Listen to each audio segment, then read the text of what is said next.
Good morning, student.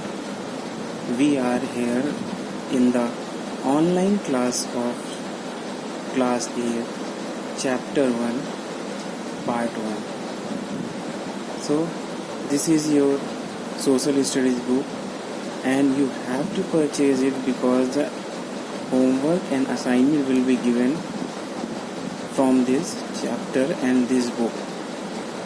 Buy it as soon as possible.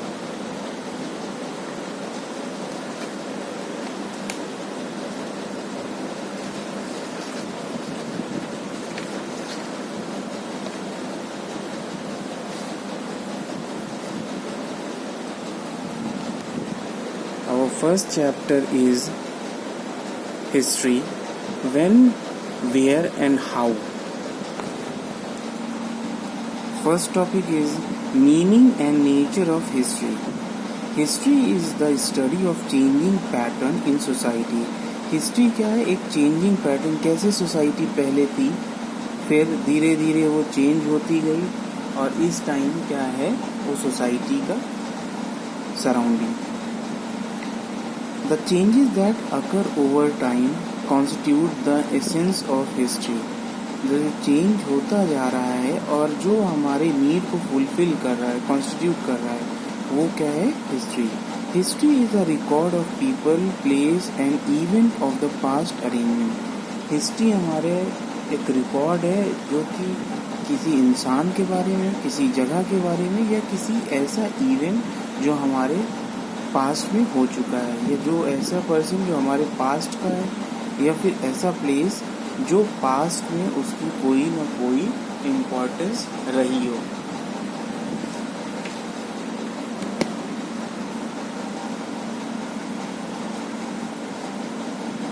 It tells us the story of our ancestor. ये हमें एक story बताता है हमारे पूर्वजों के बारे में. The past arrange in a chronological order.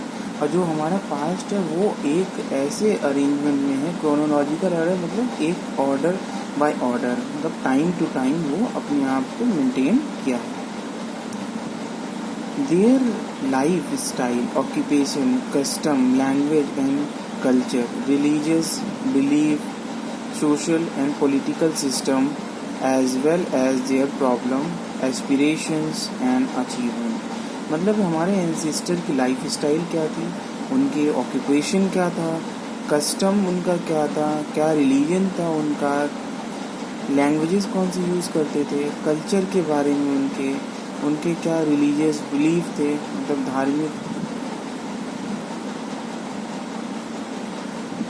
विशेषताएं या धार्मिक भरोसा कह सकते हैं, social and political system as well as their problem. उनकी प्रॉब्लम क्या थी सोशल और पॉलिटिकल सिस्टम के बारे में, एस्पिरेशन एंड अचीवमेंट, उनकी क्या अचीवमेंट है. Date in history are linked to event. जो डेट है हिस्ट्री में वो किसी न किसी इवेंट से लिंक्ड है, उनको साथ में है. For some event, for example battle, specific date can be accept. बहुत सारी लड़ाइयाँ हुई और उनके स्पेसिफिक डेट वहाँ पे असाइन किए गए थे. But for some process there can be no fix date. But कुछ ऐसे प्रोसेस थे या कुछ ऐसे इवेंट थे जिनके बारे में वहाँ पे कोई फिक्स डेट नहीं है. These process take place over a long period of time and we can also assign centuries to them. मतलब कुछ लड़ाइयाँ या कुछ इवेंट ऐसे हैं जो कि थोड़ा सा टाइम ज़्यादा लिए हैं, मतलब कुछ लॉन्ग टाइम के लिए, बट हमने उनको पूरी की पूरी सेंचुरी डिफाइन कर दी, उनके लिए असाइन कर दिया. नेक्स्ट टॉपिक है हमारा इम्पोर्टेंस ऑफ हिस्ट्री. हिस्ट्री में क्या इम्पोर्टेंस है, हिस्ट्री क्यों इम्पोर्टेंस है हमारे लिए. The study of history is very important for us. हमारे लिए बहुत इम्पोर्टेंट है. It tells us about the past of the present. जो हम इस समय, इसके पहले क्या पास्ट था, मतलब जो हमारे प्रेजेंट है उसका पास्ट हिस्ट्री हमें बताती है. With the help of history we are able to know about the art, architecture, literature, custom, religion, etc. History के थ्रू हम ये जानते हैं कि हमारे पास्ट में कैसे रिलीजन थे, कैसे कस्टम्स थे, रिचुअल्स जिसको कहते हैं, लिटरेचर कैसा था, आर्किटेक्चर कैसा था और आर्ट कैसा था, इन सब के बारे में हम उसमें पढ़ते हैं. So it is helpful in gaining the knowledge of continuous development of human culture and civilisation. और ये हिस्ट्री क्या करता है, गेन करता है, मतलब उसके थ्रू हम गेन करते हैं knowledge about human development and culture civilisation. Means कि कैसे ह्यूमन का डेवलपमेंट हुआ, कैसे उसके जो सराउंडिंग है उसके कल्चर चेंज हुए स्टेप बाय स्टेप, वो हमें बताता है. हर एक चीज़ वो डिस्क्राइब करता है. कौन डिस्क्राइब करता है? History. It help us to learn from the past experience and mould our future in a better way. हमारे पास से वो एक्सपीरियंस लेता है हमारे प्रेजेंट में, और हमारे फ्यूचर जो आने वाला कल है उसको अच्छा बनाने के लिए हम उससे एक्सपीरियंस लेते हैं कि वो गलती दोबारा ना हो, या कोई भी ऐसा इवेंट इंसिडेंट हो जो वो दोबारा ना हो. It helps us to learn from the past experience and mold our future into better way. The study of history helps us to understand the basic nature of our society. जो history है वो basic nature of our society, हमारी society के basic nature को वो क्या करती है, बताती है. Next topic is period in history. History में कैसे कौन कौन से पीरियड थे. The way our ancestor live was very different from how we live now. हमारे पूर्वज जैसे रहते थे उनसे बहुत अलग हम रहते हैं. And so to the characterize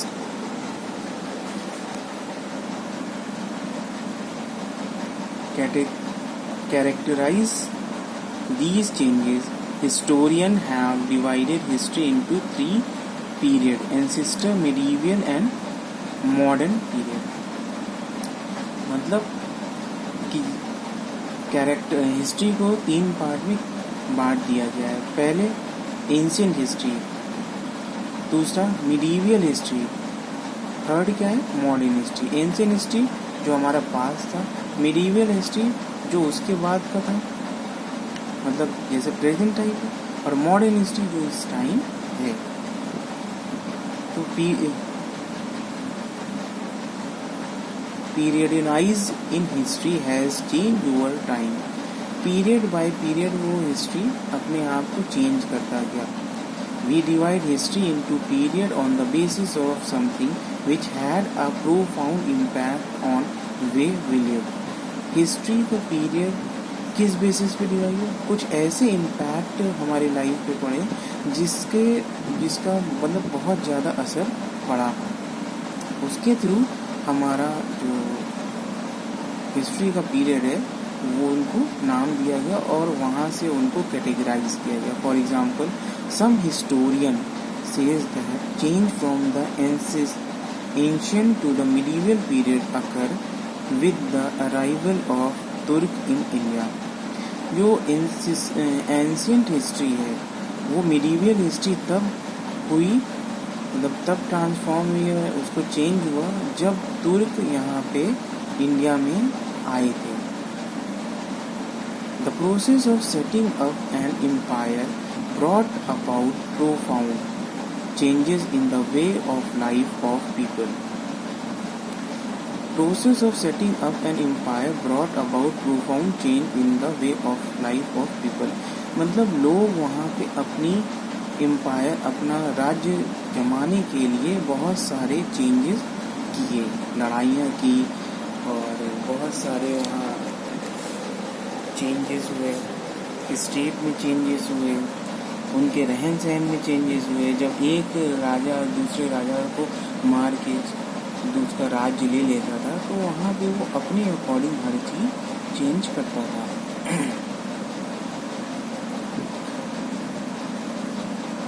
Similarly, the change from the medieval to modern occur with the arrival of British. और मिडीवियल हिस्ट्री से मॉडर्न हिस्ट्री का पीरियड क्या हुआ, कब चेंज हुई, जब ब्रिटिश इंडिया में आए थे, British on the shore of India. All this however is simplistic reason, ये सब क्या है, सारे सिंपल रीजन है जिसके थ्रू हमारे जो कैटेगराइज किया गया हिस्ट्री को 3 पार्ट में वो हुए। The 18th century is generally taken as the starting point of modern period। जो 18वीं शताब्दी है उसको हम स्टार्टिंग मतलब वहाँ से हमारा मॉडर्न हिस्ट्री की शुरुआत हुई। Some of the defining feature of modern era are scientific progress, वहाँ पे हमारे साइंटिफिक प्रोग्रेस हुए, इंडस्ट्रियलाइजेशन हुआ, औद्योगिकरण, कॉलोनाइजेशन एंड अर्बनाइजेशन और ग्रोथ ऑफ सिटी, वहाँ पे कॉलोनीज बनी, अर्बनाइजेशन मतलब शहर के उस पे वो, और उसके बाद वहाँ पे सिटीज़ के जो शहर हैं उनकी ग्रोथ हुई। These changes trend were first visible in Europe, ये सारे चेंजेस पहला ऐसा चेंज था जो यूरोप में दिखा। In course of time they also exercise a significant impact of India, और जैसे जैसे टाइम बढ़ता गया इस एक्सरसाइज का सिग्निफिकेंट मतलब असर दिखा कहाँ पे, इंडिया के इम्पैक्ट में।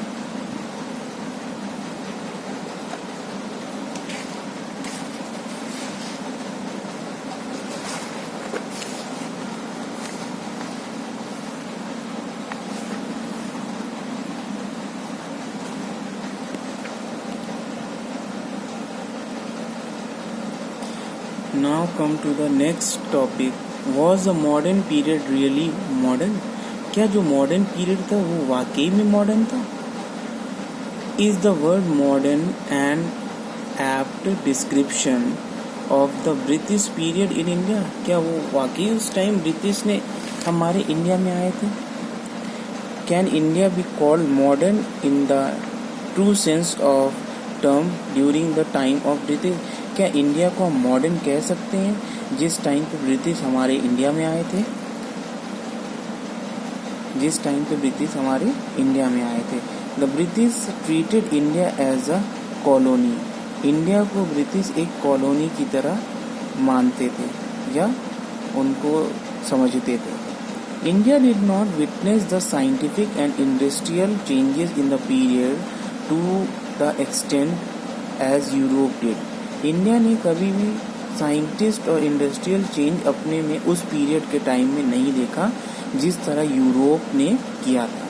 This is why India became a supplier of raw material at cheap rate, और इसीलिए इंडिया को एक सप्लायर बना दिया गया, विक्रेता बना दिया गया, किसका? रॉ मटेरियल बहुत कम पैसे में या बहुत कम पैसे में वो ज़्यादा सामान ले जाते थे और इंडिया को पैसे बहुत कम देते थे, which help British industry to grow. और जब यहाँ पैसे कम देते थे तो वो रॉ मटेरियल ब्रिटिश लोग यूज़ करते थे और उसके थ्रू उनकी इंडस्ट्रीज की ग्रोथ होने लगी, प्रोग्रेस करने लगा। It also served as a market for good that manufactured in British factory, और यहाँ पे जो ब्रिटिश फैक्ट्री के गुड्स थे, सामान थे, वो यहाँ पे बनने लगे क्योंकि यहाँ पे वो चीप रेट में उस प्रोडक्ट को, रॉ मटेरियल को ले लेते थे और यहीं पे वो बनाते थे, बट सेल कहाँ करते थे? ब्रिटिश कम्युनिटी मतलब ब्रिटिश कंट्रीज में। Local India industries decline and receive little attention from the colonial government. The standard of living of the common people decline. जो लोकल इंडिया इंडस्ट्रीज थी वो उन्होंने डिक्लाइन कर दी।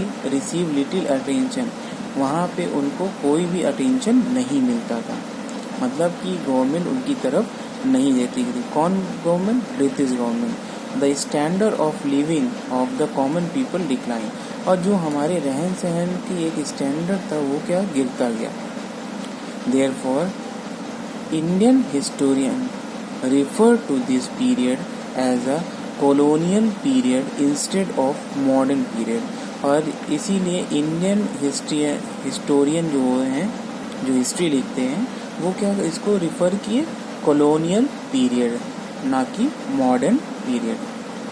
Next is colonisation. कॉलोनाइजेशन क्या होता है? Colonisation refer to the practice by which a powerful country control another country और country. Colonisation क्या होता है? जब कोई पावरफुल कंट्री बाकी कंट्री या फिर कंट्रीज को अपने अंडर में, अपने पावरफुल हैंड के अंडर में रखता है, जैसे अमेरिका बाकी कंट्रीज को रखती थी। In other word, when the subjugation of one country by another leads to political, economic, social and cultural changes in the former, we call the process as colonization। और जब वो कंट्री दूसरी country जिस पे कब्जा किया है या जिसको अपने पावर के अंडर में रखा है, वहाँ पे उसके कल्चर चेंज करा दे, पॉलिटिकल चेंजेस ला दे, सोशल चेंजेस ला दे, या फिर जो उसके पुराने चेंजेस हैं उनमें बहुत सारे चेंजेस कर दें, तो उसको, उस प्रोसेस को क्या बोलते हैं? Colonisation. The British and their missionaries initially came to India for trade and commerce and for the spread of Christianity. British missionary क्यों आई थी इंडिया? अपने ट्रेड को बढ़ाने के लिए और कॉमर्स को बढ़ाने के लिए, और क्रिश्चियनिटी मतलब जो यहाँ पे लोगों को क्रिश्चियन बनाने के लिए। They had no political ambition, उनका कोई भी राजनीतिक एम्बिशन, गोल नहीं था। But they were lured by the richness and wealth of India, और जब यहाँ पे आए तो वो मोहित हो गए। किससे मोहित हो गए? इंडिया में जितना वेल्थ था, जितना यहाँ पे धन दौलत थे, उससे वो मोहित हो गए और वो सोचे कि यहाँ से हम उसको ले जाएंगे। And taking advantage of the unstable political condition of the 18th century India, they gradually established their strong hold on all the major economical flourish center। और 18वीं शताब्दी तक में उन्होंने क्या किया? धीरे धीरे करके हर इकोनॉमिकली फ्लरिश सेंटर जहाँ पे भी उनके रेवेन्यूज आते थे, उन सबको उन्होंने क्या किया? फ्लरिश कर दिया, मतलब अपने अंडर में ले लिया। So our next is mapping, but before this यहाँ पे एक क्वेश्चन है, find out why it is said that the sun never sets on the British empire. ये आप फाइंड आउट करोगे, नेट से फाइंड आउट करोगे, किसी से पूछ के, और इसका आंसर आप व्हाट्सएप ग्रुप पे शेयर करोगे। Next is mapping.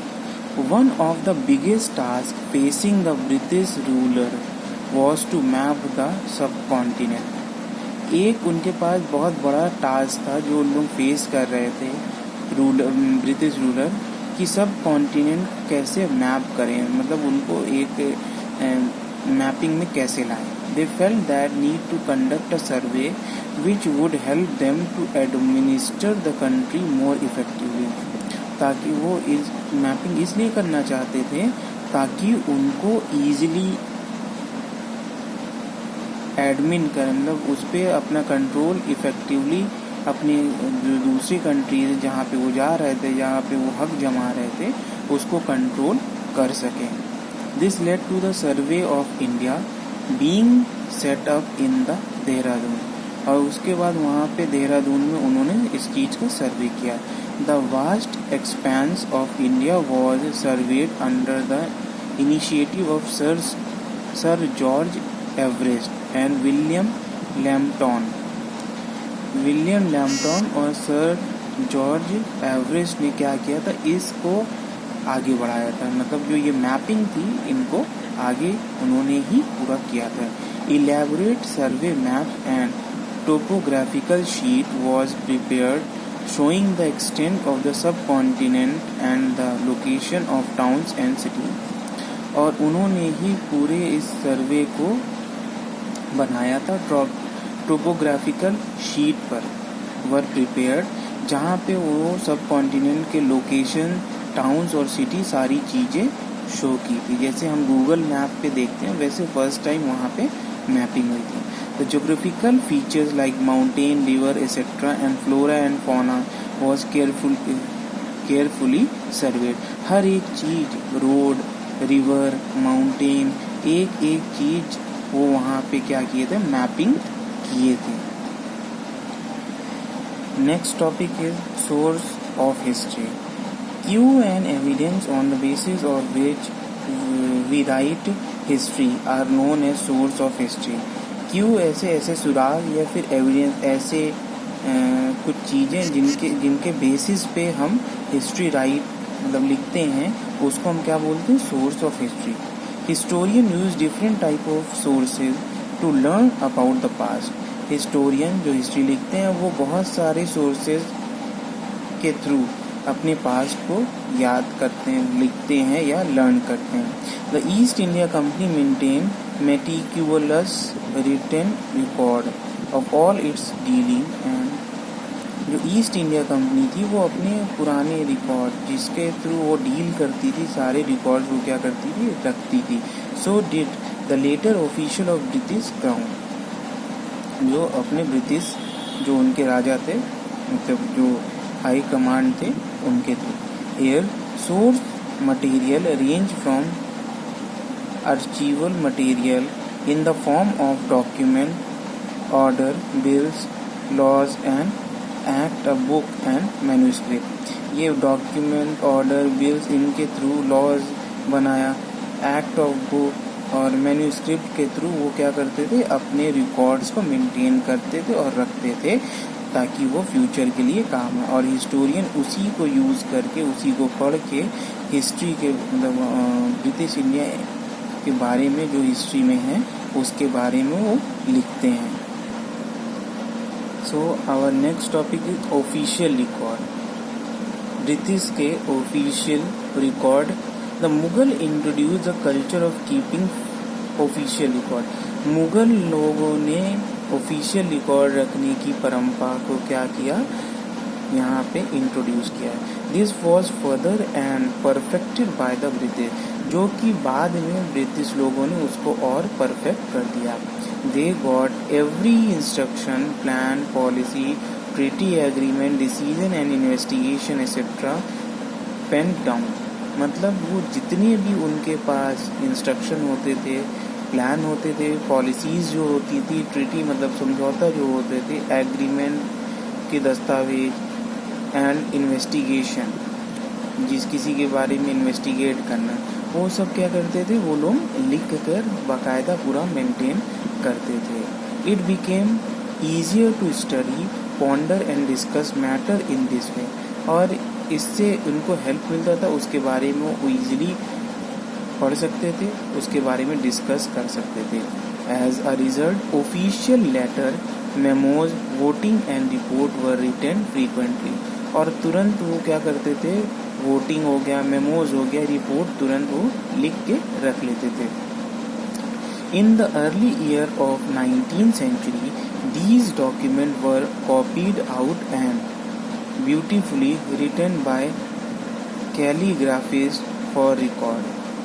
और 19th century 19वीं शताब्दी में कैलीग्राफी मतलब जो डिज़ाइनर पेन से लिखते हैं, कैलीग्राफी पेन से, वो क्या किया, उन्होंने उस सारे डॉक्यूमेंट्स को बाकायदा लिखा और लिखने के बाद मतलब अच्छी राइटिंग में, अच्छे डिज़ाइन में लिखा और उसको एज अ रिकॉर्ड रख लिया।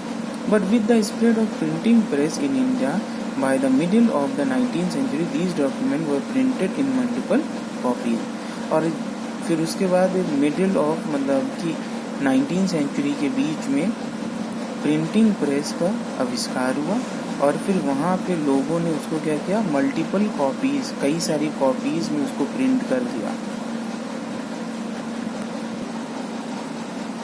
एवरी एडमिनिस्ट्रेटिव डिसीजन वर प्रिजर्व वेरी केयरफुली। सारे जो एडमिनिस्ट्रेटिव डिसीजन होते थे उनको क्या कहते हैं, वेरी केयरफुली वो प्रिजर्व करके रखते थे। जैसे एग्रीमेंट हो गया, किसी के बीच ट्रीटी हो गया, ये सब वो बहुत अच्छे से रिकॉर्ड को मेंटेन करते थे और बहुत अच्छे से रखते थे ताकि वो न खोए और न खराब हो। Every executive, legislative and judicial body has record room in which even the smallest record were kept well catalogued. और जुडिशियल बॉडी जैसे जजमेंट जिनको देना रहता था वो लोग, लेजिस्लेटिव जो होते थे या कोई भी एग्जीक्यूटिव होते हैं कंपनी के, तो वो क्या करते थे, छोटे छोटे रिकॉर्ड को बहुत अच्छे से रखते थे। Thus the proceeding of each government department is available to us. इसलिए जैसे जैसे गवर्नमेंट चेंज होती गई उनके जो डॉक्यूमेंट थे वो हमारे पास आज भी हैं। To preserve the important document and record the British East establish archive and museum. जो उनके पास इम्पोर्टेंट डॉक्यूमेंट है उसके लिए वो ब्रिटिश ने क्या किया, एक आर्कीव्स और म्यूजियम बनाए। So that's all for today. We will meet in the next class. इस चैप्टर को रीड करना, सबसे पहले बुक ले लीजिए, otherwise you will lag behind, बहुत पीछे हो जाओगे, फिर समझ में नहीं आएगा। और बुक ले लीजिए, उसको रीड करिए, जहाँ नहीं समझ में आता व्हाट्सएप ग्रुप पे शेयर करिए कि हाँ सर ये बात नहीं समझ में या ये टॉपिक नहीं समझ में आया, तो I will explain you again. और चैनल को सब्सक्राइब कर दीजिएगा ताकि जैसे जैसे वीडियोस अपलोड हो वो तुरंत नोटिफिकेशन आपको मिल जाए।